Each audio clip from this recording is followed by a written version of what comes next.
Well, good morning, good afternoon, and good evening, everyone. I'm really excited that all of you could join us today. I'd like to welcome you to the Ocean Climate Solutions Innovation Exchange webinar series. This is our first webinar in the series, Emerging Innovations at the Ocean Climate Nexus, Shore to Sea. I'm Courtney McGeechee. I'm the director of the Ocean Vision's UN Decade Collaborative Center for Ocean Climate Solutions. And I'm going to be very brief with my introductory remarks today because we have three amazing speakers lined up for you guys today. We have Lacey Reddix, the founder and CEO of Olakan Minerals, Bess Sauter, the CEO of Amaro Foods, and Catherine Berner, entrepreneur in residence with Other Lab. And so before we get started, I want to say a quick thank you to Liliana Bastian, our program officer here at the center, as well as Jessica Keith, our director of communications for Ocean Visions. Next slide, please. So, as I mentioned, this is an initiative under the Ocean Vision's Decade Collaborative Center for Ocean Climate Solutions. And we're really excited to be here today. This is one of our key strategic initiatives, which I'd like to talk a little bit about. Next slide. So the Decade Collaborative Center is a partnership between Georgia Aquarium, the Georgia Institute of Technology, as well as Ocean Visions. And so in addition to supporting ocean climate innovations and solutions like we're doing here today, we're also focused on research collaborations, education outreach and capacity building, as well as advancing international collaboration and policy frameworks. Next slide. So really quickly, I'd like to highlight the three strategic initiatives that we're going to be focusing on as we round out 2023 and move into 2024. The first is our Ocean Climate Solutions Innovation Exchange, which includes our webinar series, which we're all here for today. I did want to point out that there will also be in-person events under the Innovation Exchange starting in the spring. After this webinar, we'll definitely share some additional information with all of you so that you can be involved in our in-person events as well.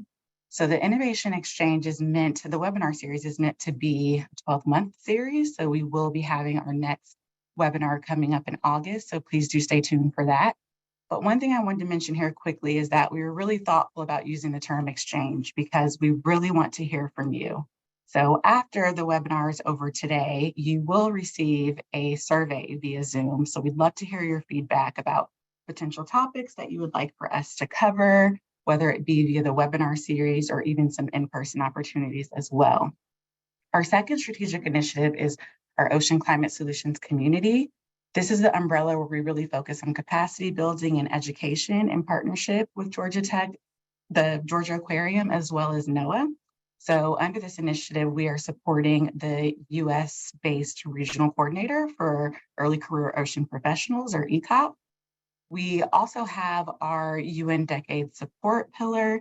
Under this pillar, we actually have currently 6 decade actions that are aligned with the center. I won't name them all today for the sake of time, but please do visit our website if you'd like to hear more about that initiative.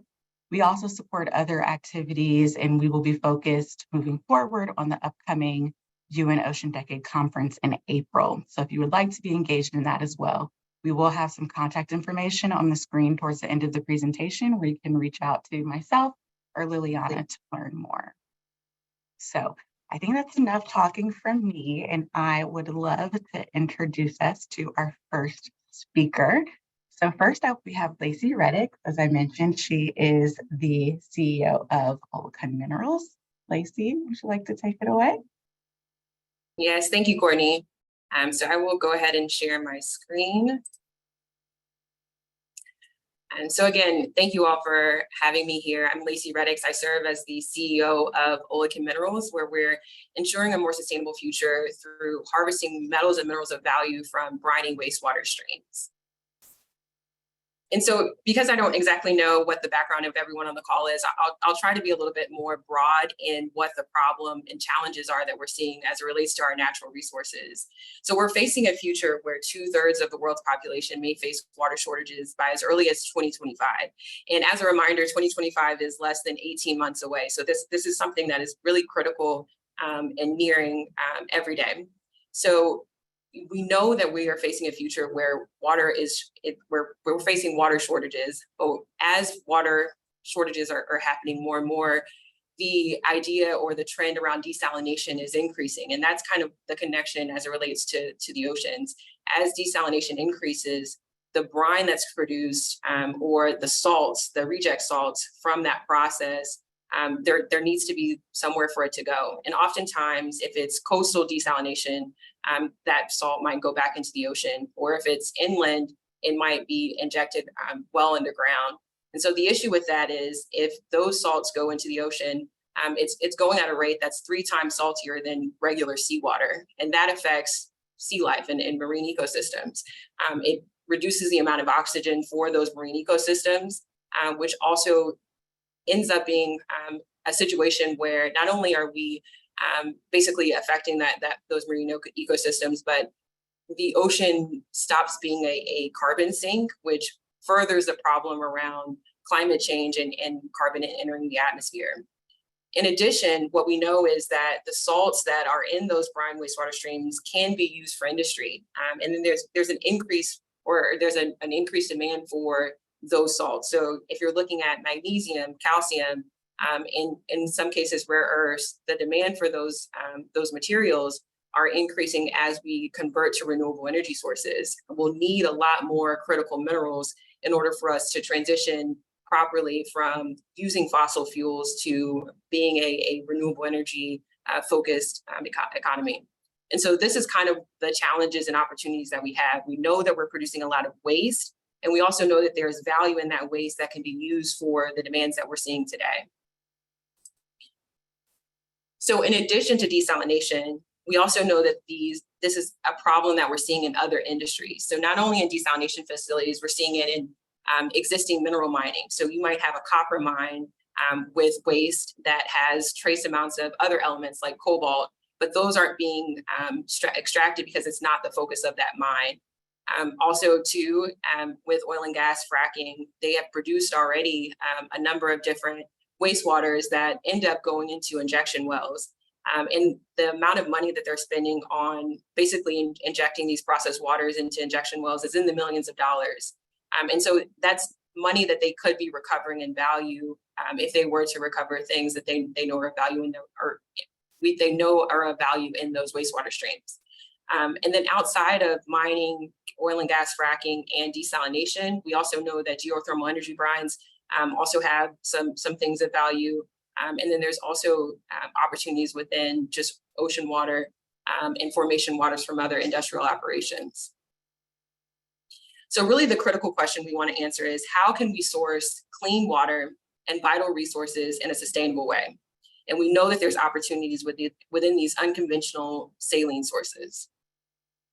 So our solution is relatively simple. We want to extract these metals of value from these different brine wastewater streams. And so we can then have sodium that can be used for food, but also for textiles and paper, magnesium that can be used for the steel industry, calcium that can be used for concrete aggregate, potassium that's used for fertilizer, and then in some cases, depending on what the brine wastewater stream is, lithium, and that lithium can be used for batteries. And as we start to extract out these things of value, what we're left with is a cleaner water. And so that clean water can either be repurposed and reused for drinking water, or it can, if it goes back into the environment, it's a lot cleaner than where we were when we started.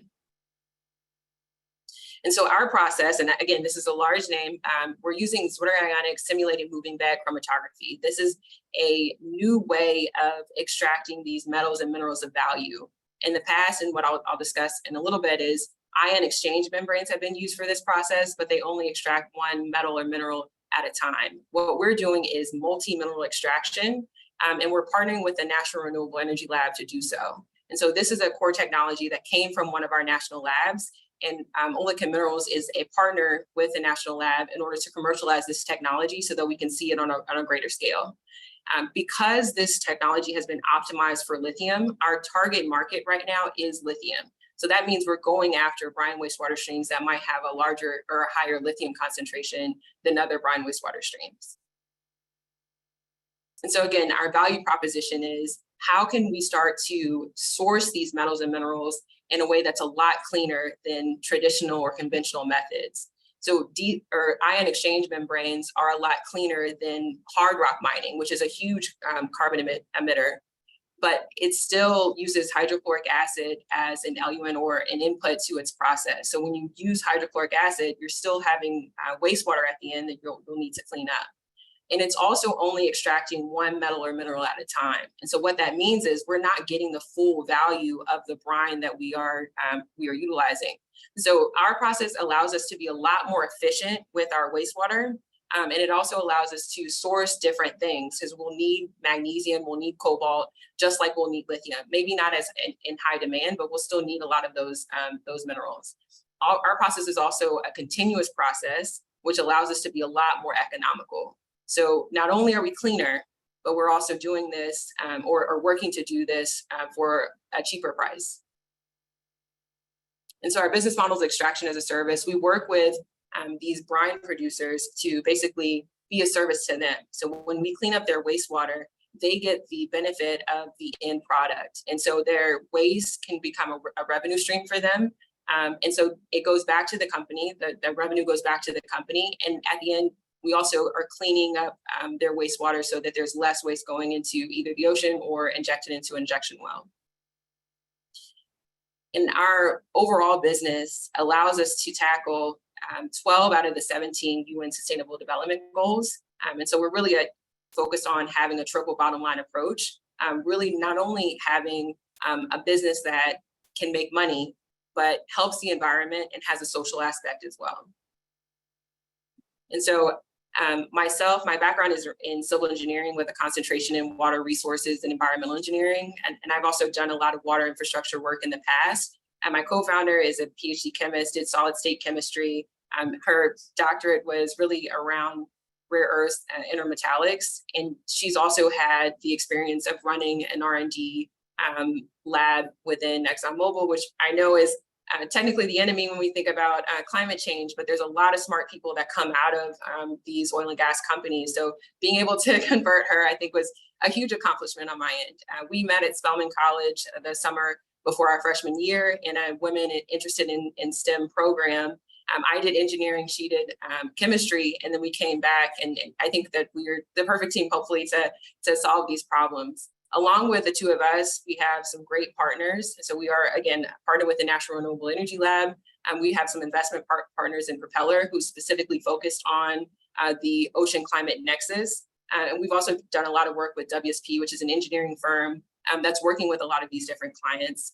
We were the Urban Future Lab prize winners last year, Environment's prize winners, and we've done work with Venture for Climate Tech and the Los Angeles Clean Tech Incubator.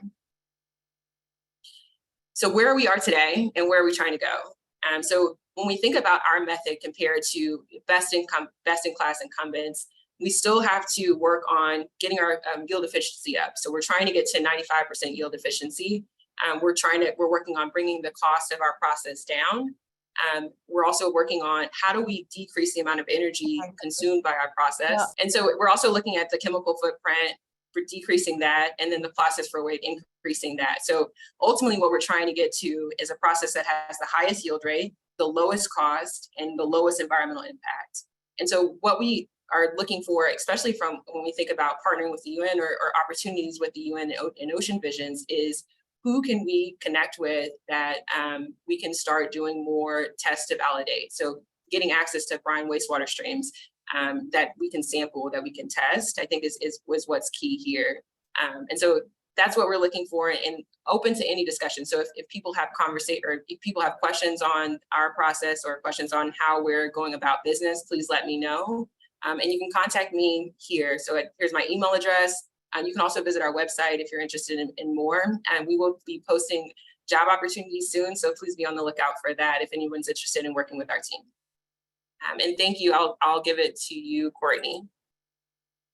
Awesome. Thank you so much. I saw we did get a question, and we're going to reserve those for after all the presenters have presented. But next, I would like to introduce Beth Sauter. Beth is the CEO of Omaro Foods. Beth, please take it away. Hi. Thank you so much for allowing me to present today and to give me the opportunity to present the work that our team, which is supported by the Department of Energy's RPE Mariner program, has been developing quietly for the past 5 years, and the implications of this work for the future of ocean farming and its role as a climate solution. I'm Beth Zotter. I am the CEO and co-founder of Umaro Foods and the leader of this project. The opportunity for ocean farming is ultimately constrained by the scale of the ocean. The question is not whether we will farm the ocean at large scale, it is how and for what purpose. And the reason we're all here today is to understand the various technology pathways available to use the ocean for carbon emissions reduction and sequestration. There's been a lot of attention given to seaweed in the past few years and for different applications: carbon sequestration by sinking seaweed, livestock methane reduction, farming for food, biofuels, and biomaterials are all among some of the applications that have received attention recently. Our perspective is that one of these applications stands out for its potential to solve multiple climate goals simultaneously. And it's not about the ocean, it's actually about our land use.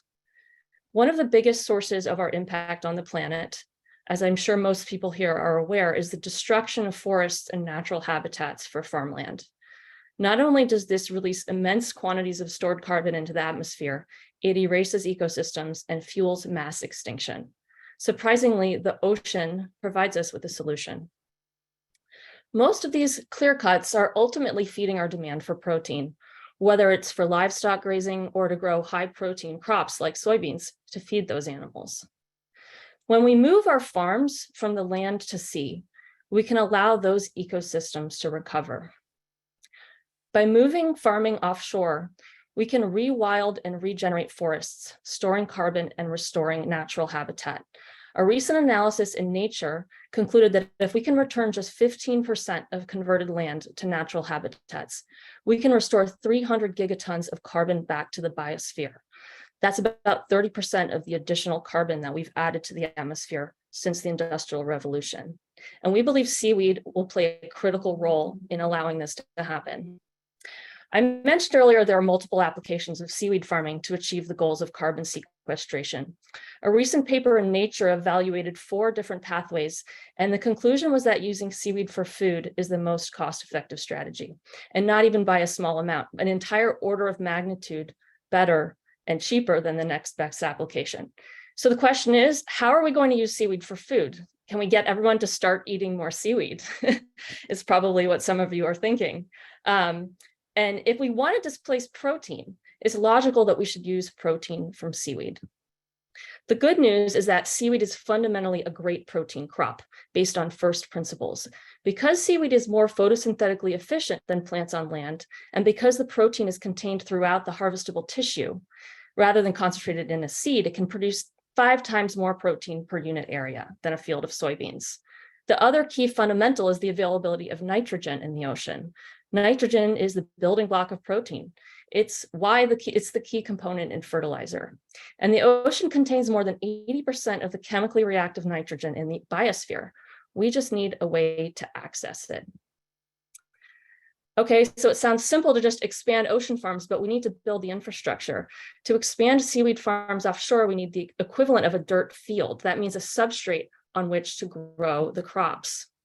But offshore infrastructure is challenging to build and maintain, even to big industries like oil and gas. First, there's the problem of physical strength.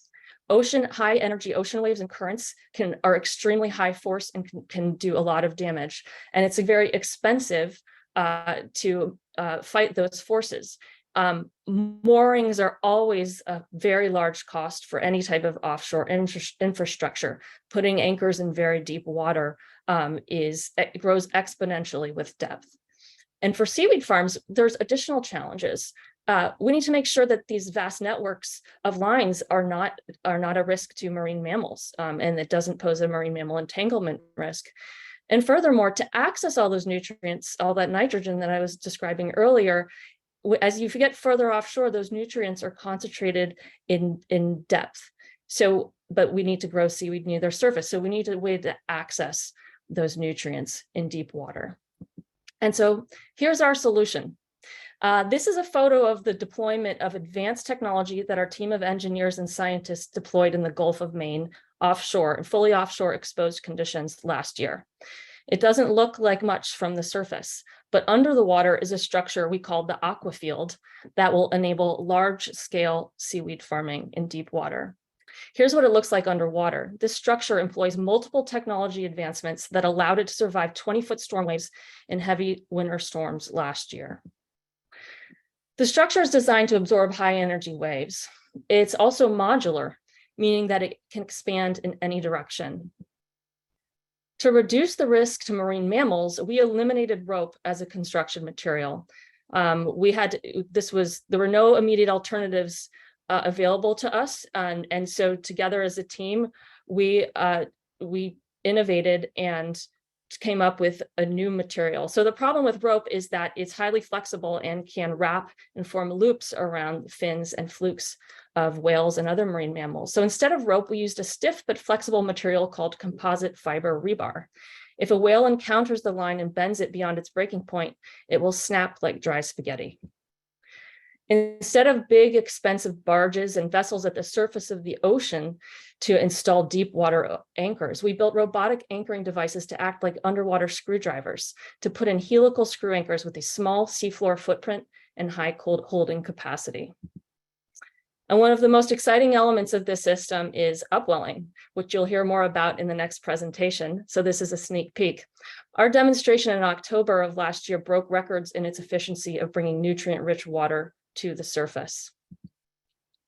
And although we have the large scale of the oceans to develop future seaweed farms, the remarkable truth is that we only need 1% of the ocean to provide for all of our protein needs. We've now successfully demonstrated the first generation of offshore farming technology. Our project team members are now working to advance the key components of the aqua field in various applications. My company, Umaro Foods, is developing the process and products for the world's future protein source in seaweed protein. The University of New Hampshire is advancing the structural engineering of the farm and the design and development of the new composite materials for marine mammal safety. Finally, Other Lab is developing both the robotic anchoring technology under the startup Holdfast Robotics and the upwelling technology, as you're about to learn, under Trophics. Thank you very much for this opportunity. Look forward to the next presentation. Thank you. Thank you so much. That was really exciting to learn about. I'm learning a lot today myself, so I hope everyone else is. I see a few questions are coming in. Please do continue to send those. But before we move to the Q&A, I'd like to introduce Catherine Berner. She is the entrepreneur in residence at Other Lab.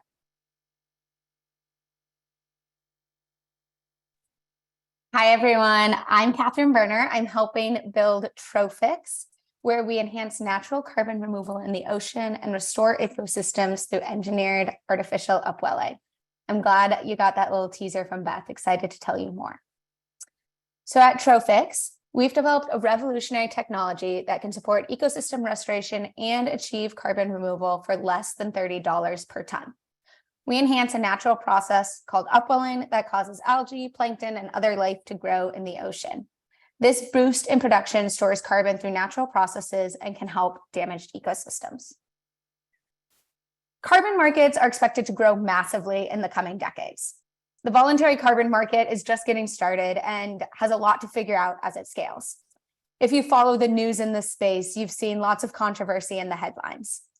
But amidst all this, one thing is for sure: carbon markets will grow and the ocean will be affected. I got into this work in a moment of desperation and climate despair. I learned about the potential of carbon markets in the ocean and saw it as a rare moment of hope. We know hope is necessary, but sometimes fleeting, especially when working in climate. The ocean is the world's largest carbon sink and is already being affected by a warming planet. There's increasing emphasis from the carbon sector on how the ocean can be a tool to fight climate change. How that is done must be done in a way that's also good for the ocean. Today, carbon removal buyers are excited about credits related to the ocean. I've seen this from talking to a lot of them, but most credits are too expensive for most buyers. Additionally, new pathways for ocean carbon removal won't necessarily lead to improved ocean health. Emphasis is needed to ensure that new pathways that scale are good for the ocean, good for people, and good for the planet's carbon budget. That's what we're trying to do at Trophics. We're focused on using our technology to protect the ocean and help remove carbon. In addition to offering cost-competitive removal credits, there's tremendous co-benefits. We're focused first on understanding the impacts and then looking at carbon. So now that I've talked about the opportunity, let's dive into our technology. This is our upweller. You saw a sneak peek from Beth, and here's a bit more. It's like a wind turbine turned on its side and dropped in the ocean. It has been under development for 5 years and is revolutionary in upwelling. It brings cold, nutrient-dense water to the surface, which can be useful for a variety of applications. It was originally developed through an ARPA E-Mariner program, and by moving away from pump-based designs, which are limited in surface area, we can achieve 100 times the scale of previous upwelling technologies. We keep the cost low by relying solely on wave and solar power. This lets us move water vertically in the ocean like never before. We're seeing excitement for this from the research community and from industry. Here's a video showing the upweller in action. First, it's here at a prototype scale in the lab with some nice clear water. And then here it is in that field deployment that's record-breaking. And it's a bit murky, but you can see it up there in the upper right doing its thing.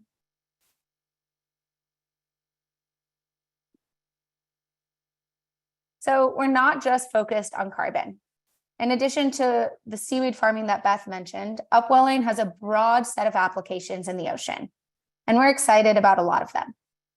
I'm a swimmer and sailor and recently a scuba diver, so I'm especially excited about the applications that keep our oceans healthy and happy. The first thing I want to talk about are coral reefs. 80% of reef bleaching is caused by marine heat waves. This may be not new for most people, but it was new for me. We think that upwelling can act as a fan to blow cool water onto coral reefs. Specifically, bringing cold water that is trapped at depth to the surface may be able to offer relief during heating events. We picture upwellers deployed near coral reefs that are then turned on when heating is expected to provide a cooling effect. The next application we're excited about is restoring ecosystems like kelp forests. Kelp forests have suffered massive die-off, and emerging research suggests this could be triggered by nutrient depletion. Upwelling can bring nutrients that are deeper in the water to the surface to kickstart restoration and rehabilitation of these ecosystems. Next, upwelling can help restore natural fisheries and protect aquaculture from heat and disease. With El Nino coming up, the aquaculture industry is especially worried about warming conditions and losing revenue and their businesses. We're hoping upwelling can help. We hope we can help maintain cool temperatures and stave off disease to help grow more fish, seaweed, and shellfish. Lastly, upwelling can play a key role in moving farming offshore, like Beth talked about.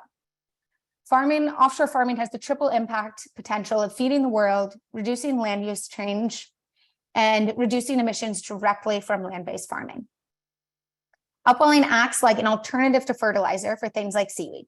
Rather than adding nutrients to the ocean, the upweller allows us to bring nutrients that are already in the ocean to where we need them to grow things like seaweed. Many of these applications will lead to inherent carbon storage and removal by simply increasing the amount of life in the ocean. Or the upweller can be used for standalone carbon removal. It does this by upwelling nutrients to boost biomass growth in the ocean. Phytoplankton need two things to grow. One, light, and two, nutrients.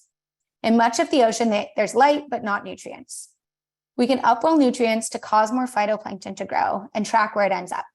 Some of that biomass will end up in the food chain, and some will sink to depths below 1,000 years where it's stored permanently. So we can't talk about carbon removal without talking about MRV.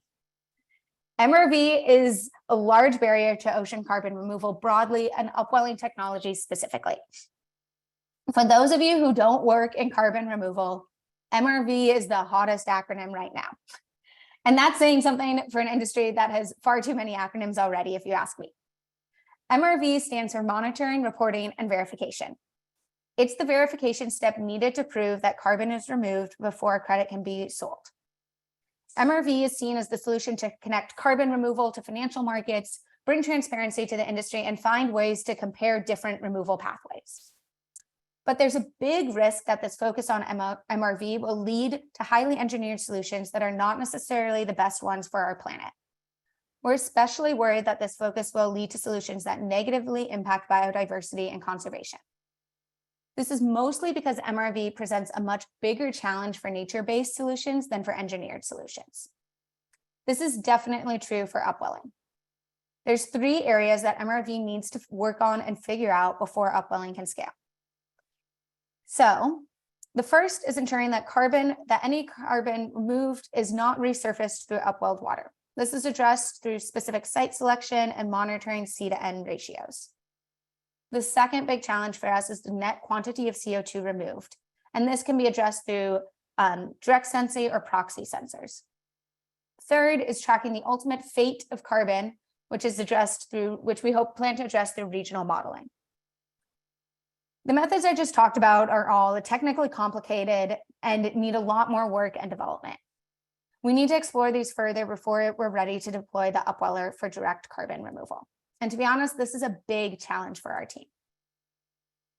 So we've already done some of the early steps to scope and plan our next ecosystem restoration project using the upweller. We know one of the most important things for this project will be building trust. So we're doing that through working early with the scientific community and regulatory partners. We know that, and anything that we do, we plan to make open source to get feedback and make future projects better. So I want to talk a little about the team working on this right now. There's lots of people who've come before us. Here before you are the ones who are tasked with taking it to the next step. We're a team of ocean lovers and I have deep experience in growing and scaling hardware companies, and Pete was a pioneer in the kiteboarding industry and has roots in the wind industry. Pete can build anything, and he built the upweller. We're supported by a number of organizations, including Ocean Visions and Other Lab, where I work as an EIR. This is the result of hard work and engineering for years before us, and we're really excited about getting this technology out into the world. Next up, we're focused on launching our first long-term pilot, and we're looking for the right partners to help us do this. Through this next project, we want to show prolonged upwelling, collect data on carbon related to upwelling, and demonstrate the impacts of upwelling on ecosystems. We're also focused on working on an offshore farming project. As I said before, more research is needed before we are ready to take this technology to market, and when we're looking actively for partners. Right now, we're really excited about trialing the upweller in Northern California to help with kelp restoration and looking for partners to work on a coral reef project. If you or someone you know would be interested in working on this or another project you dream up for moving water vertically in the ocean, please reach out. We'd love to talk to you. So with that, I want to say many thanks, and I think I'm the last one, so excited to hear what questions you have for me and the other folks who spoke today. Thank you so much to all of our presenters. We did get a lot of questions in the chat box. We will do our best to address all of them. We have noted some technical questions for each and a few overarching for all 3. We will provide contact information for all of our presenters, and so hopefully there can be some follow-up for anything that we aren't able to address today. But without further ado, let's go ahead and get started with questions. So my first technical question is actually for Lacey. And so the question is, what are the maximum flow rates you can handle with chromatography, and how do you handle the regeneration? Yeah, so what we know is possible is that we can get up to 2,000 to 3,000 liters per hour. Right now we're doing at 300 milliliters per minute in the lab, so it's relatively small as we do this test, or as we do testing. But we're trying to get to 2,000 liters to 3,000 liters per hour. That would get us to about 10,000 liters per day, which is our target for our demo project, which is what we are targeting for 2025. Thank you so much. My next technical question is for Beth. And so the question is, what do partnerships look like for siting and deploying these farms? Also, have these been deployed near shore? What is the engagement with coastal and indigenous local communities? Sure, yeah. So our business model at Umaro Foods is not to do the farming. And as a group, we've decided that the best model for this this technology to move forward is to make it open source. So this design is not proprietary, although there's certain components of the installation and then the upweller, the basic farm design and structure we hope will be widely adopted. It is not extremely complicated. And it scales. So the question of whether it can be applied in near shore is yes, it can be applied in shallow water as well. The main benefits of this design to shallow water seaweed farms is that the anchors, the anchor lines are low scope, which means that they can go like this because of the helical anchors, and that means that for a given area of water, you can actually cover most of the area with seaweed farms. So we're happy to work and share information about construction and design with anyone interested. So please reach out to me on LinkedIn, or you'll get the info later to contact me. Thank you. This next one is for Catherine. It's somewhat of a two-part. So essentially, have you been able to account for the carbon that can also be brought to the surface via upwelling? How do you quantify removed carbon? Yes, so this is all the nitty-gritty MRV stuff. So for quantifying the carbon brought to the surface, essentially here, this comes down to the this carbon to nitrogen ratios I mentioned, and we need to make sure that the bringing nutrients to the surface causes more growth of life and thereby carbon removal than any carbon that is brought to the surface. This also comes into site selection, so picking sites where the existing C to N ratios make sure that happens. So ultimately, more things grow, so the carbon removed is much larger than any carbon brought up. And then the second question of how do we quantify carbon removal? Yeah, this is a tough one. So this is kind of the next step in de-risking the technology, is going and doing a project to do just that. Our plan is to have sensors collecting data near where upwelling happens. So that is looking at, phytoplankton, algae, and carbon locally, and then putting that into regional models to predict where the new life ends up. That's kind of if we're doing this direct carbon pathway. Long term, we'd love, if this takes off, that to be all done remotely to save costs. And then for any sort of ecosystem restoration, we'll borrow from existing methodologies in the blue carbon space to do that and do measurement that way. Hope that answers your question. Great. One cross-cutting for all of you, please be brief in your response, but what do you see as the biggest challenges to scaling your respective technologies? Beth, would you like to start? Sure. Yeah, I think, regulatory access to ocean space and getting permission to do that and buy-in and social license is really important. I think that the upside of this is that once we've demonstrated these systems and we can start to establish a track record, it will open the doors towards making it much easier to scale for new communities and regions. Awesome. Lacey, what about for you? Yeah, I would say regulatory landscape. It's really, when you think about it, we have the solutions, we have the technologies in order to make a lot of these changes. But what we don't have is we need the right landscape in which it's okay to start exploring ways to extract these metals and minerals. Mining has historically been a carbon intensive waste producing industry. And so there is a lot of hesitancy around doing more mining, even if it can be done in a greener, more environmentally friendly way.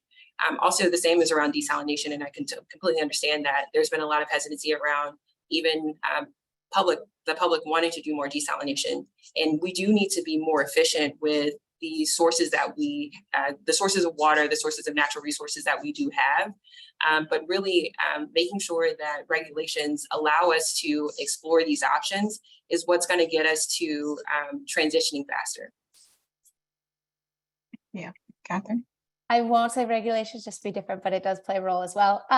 Mine is like reliable future cash flows. So one of the reasons we were excited about carbon markets is we saw it as a way to finance ecosystem protection, because there aren't great ways for companies to play a role in ecosystem protection today.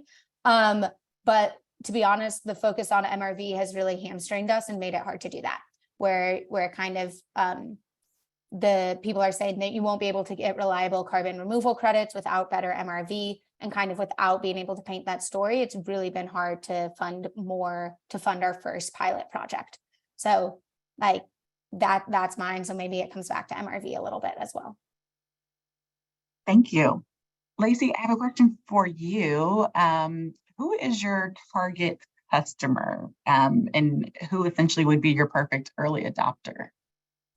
Yeah, so this goes back to, we want to be able to do multi-mineral separations, but our process is really optimized for lithium. And we also are trying to avoid having to do deep sea mining. So we don't want to disrupt any kind of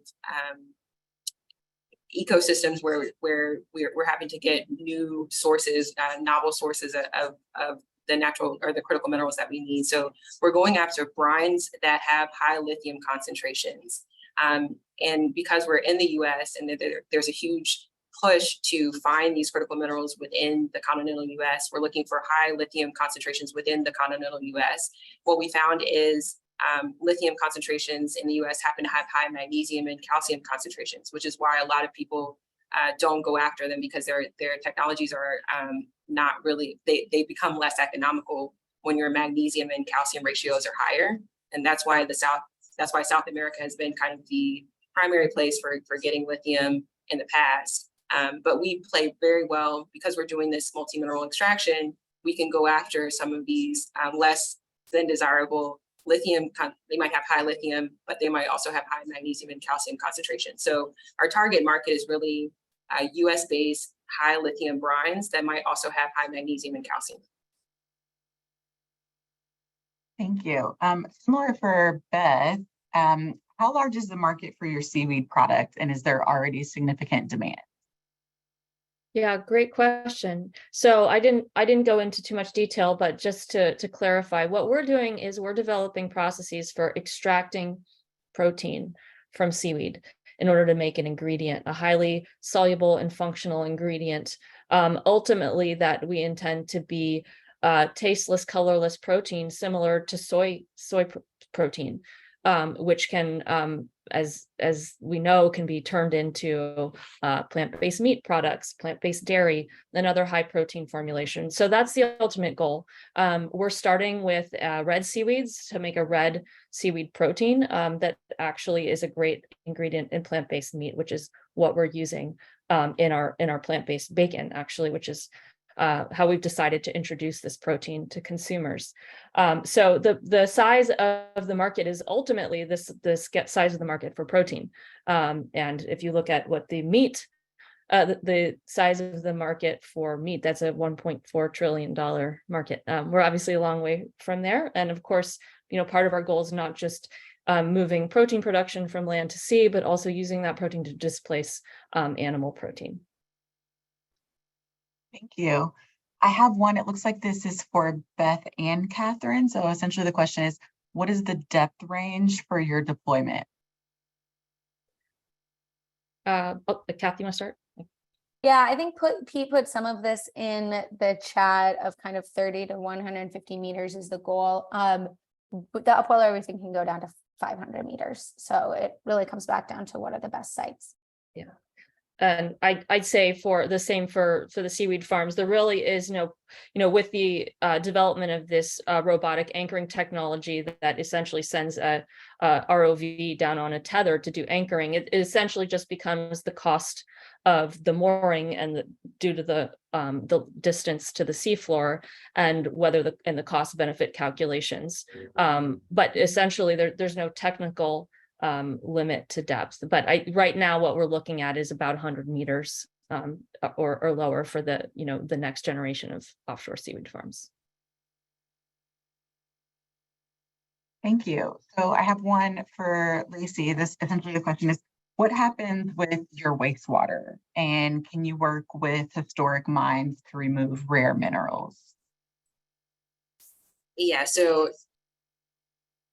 we still have to look at the waste that we produce. We still have to go through conventional methods in order to dispose of that still. So injection wells, anything that we can't anything that we can't take out would still have to be injected back into underground, which is what they're doing currently. So I think what we do is try and clean that even more. So the water that goes back into the injection well is a lot cleaner than what they had previously been injecting. And you had two questions, I believe. That answers the first one. But Courtney, did you have a second question to that? Yes, the second part was, can you work with historic mines to remove rare minerals? Yeah, so we're looking at, we have a lab based in Virginia now. And so we're working with Virginia for abandoned mines and seeing if there's remediation that we can help with there.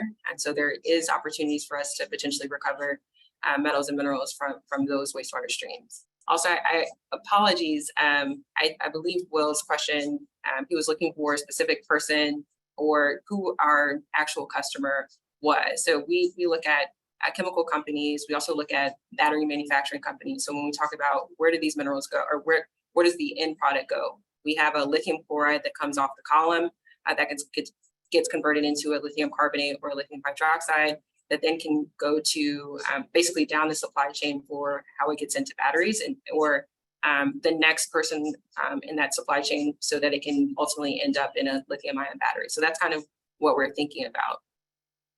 And so I just wanted to answer that question because it seemed like there was a follow-up question to the original question. Yeah, absolutely. I appreciate that. Thank you. Quick question for Catherine. Considering rising sea surface temperatures, how long will it take for upwelled water to warm up when it reaches the surface? I think that question is pretty location dependent and kind of application dependent. So I don't have a great answer for it. I think one of the things we have sort of run the numbers on is, do we ever run out of cold water? And the answer is essentially no. There's, such large quantities of cold water and cool, as we would say, trapped at depth that won't be a problem. Thank you. I have another cross-cutting for all three of you. And essentially the question is, what are the sectors or networks of people that are needed to drive your businesses forward? Beth, do you want to start with that one? Sure. So, as I mentioned before, I think we need the social license and buy-in from local and regional and federal governments. And I think part of that is, why we're here today is communicating the benefit to this type of agriculture. We really feel like this is the future of the farming, and the not just moving offshore, but also the technological advancements that offshore and sort of marine-based farming allows. And so in terms of the network, we really want, what we need to see is a growing community and sort of organization and commercialization of seaweed farmers as an industry. For the most part, seaweed farms are really are just individual smallholders, fishermen. A lot of times there's a number of ways that can organize, right? There's cooperatives that can serve as market intermediaries for those small individuals. That's already highly functional market structure. In more developed countries, we might see large commercial farms to develop. But right now, those models are pretty, especially in the Western world, are just emerging. And so we need to see support and a lot of potential regulatory and financial support for those emerging industries. Thanks. Lacey, do you want to answer that one as well? Essentially, what networks or sectors of people do you need to drive your business forward? Yeah, so I reiterate what I think Beth gave a great answer as far as what's needed from a community standpoint. We also just need more collaboration between the water sector for us specifically and mining and the industries, the chemical industry. So basically trying to merge two different industries that in the past probably didn't work as well or didn't work so closely together. And so I think what we're trying to do is figure out a way to create more efficiencies, to create more circular solutions around the waste that we're producing as a society, and really trying to figure out, where does that need to go? Thank you. And Catherine? So groups of people, is that right? Yes, groups of Yeah. people or Okay. sectors as well. Okay. So many thoughts on this. I think I'll try to stick to three. So one is getting marine scientists excited about ocean carbon removal. From my work with the industry, people can fall on two different sides. It can be a bit scary, like why can't we leave the oceans alone? But as you maybe heard, I think they can be a tool, and we can help protect them also simultaneously. So that's one. I'd say the second is innovative financing mechanisms to try new things in the ocean. So rather than just expecting the venture capital model to work for ocean carbon and climate removal, which I just don't think it will, having other mechanisms in play. So I think one here would be if there's a way for an aquaculture farm to get cheap capital to trial a project with us, that would be great, because then we don't have to do this whole pitch and promise them that we'll solve their problems. And realistically, we don't know if we'll solve their problems yet. And then I think the last one would be kind of, I already mentioned MRV, but just more advocates for kind of saying we can bring quality to nature-based and open source carbon removal pathways to kind of go against people who are not go against, that sounds dramatic, but in addition to a lot of the people who are already supporting engineered carbon removal. Great, thank you. Those are all great points. I have another cross-cutting actually. So can you all talk about unintended consequences of your innovations and technologies and how you might account for them? And then in addition to that, what are the key co-benefits? I can start with that.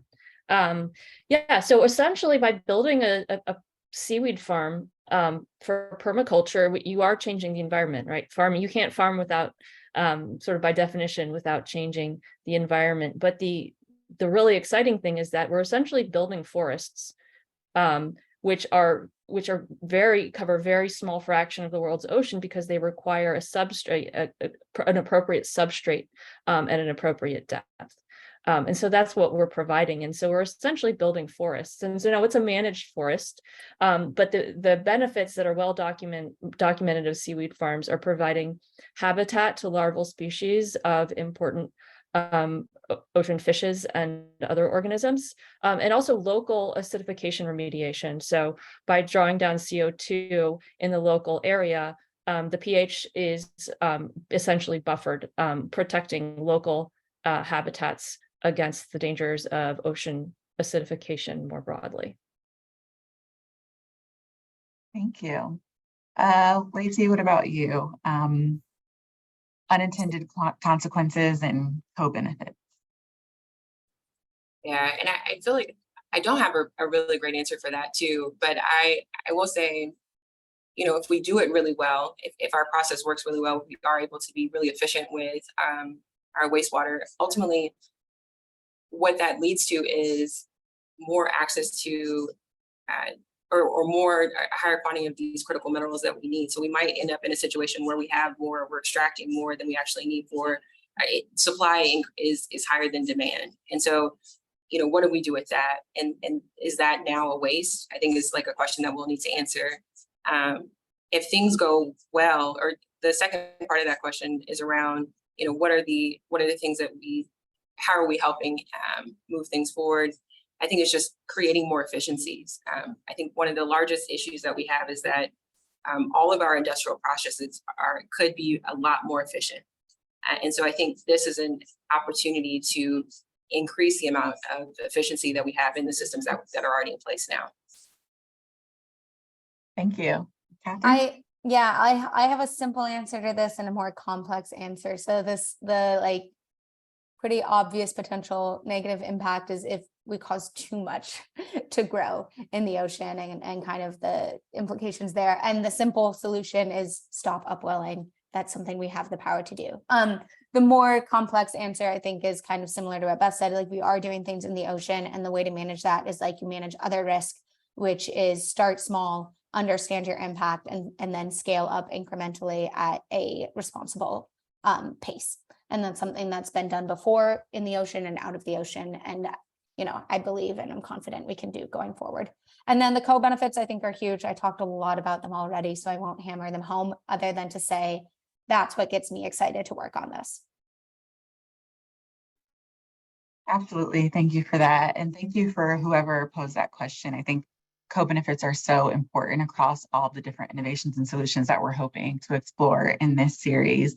And I do want to apologize. I know we couldn't get to every question, but I do encourage all of you to reach out to our fabulous presenters directly. I believe they all shared their contact information. If not, we will follow up sharing that as well. Here you can see my contact information as well as Liliana's. And I did want to remind everyone that as a part of the Innovation Exchange, we're really, really interested in hearing from you. So please let us know. We have thick skin. Please let us know if you enjoyed this webinar, if there are other topics that you're interested in us pursuing. I can give you a teaser that our August webinar will be focused on green shipping corridors, but we'd love to hear from you about additional opportunities and ideas. I see some of the presenters are adding their contact information to the chat, so I do encourage you to write that down. And we will be sharing this webinar, the recording for this webinar, on our YouTube channel as well, so we'll share that information. And yes, I'm going to hand it over to Liliana to close this out. Yeah, thanks, Courtney. Thanks everyone for joining. We had such a fantastic turnout for this webinar. So really wonderful question and answer session. Thank you so much for your engagement. And just to echo what Courtney said, we really welcome ideas for the ocean climate solutions community, the issues and kind of challenges that you're really facing every day. We would love to explore those in future innovation exchange events. So feel free to get in touch. Huge thank you to our wonderful speakers. We're so excited to have you to kick this off. And thanks everyone. Hope to see you next time.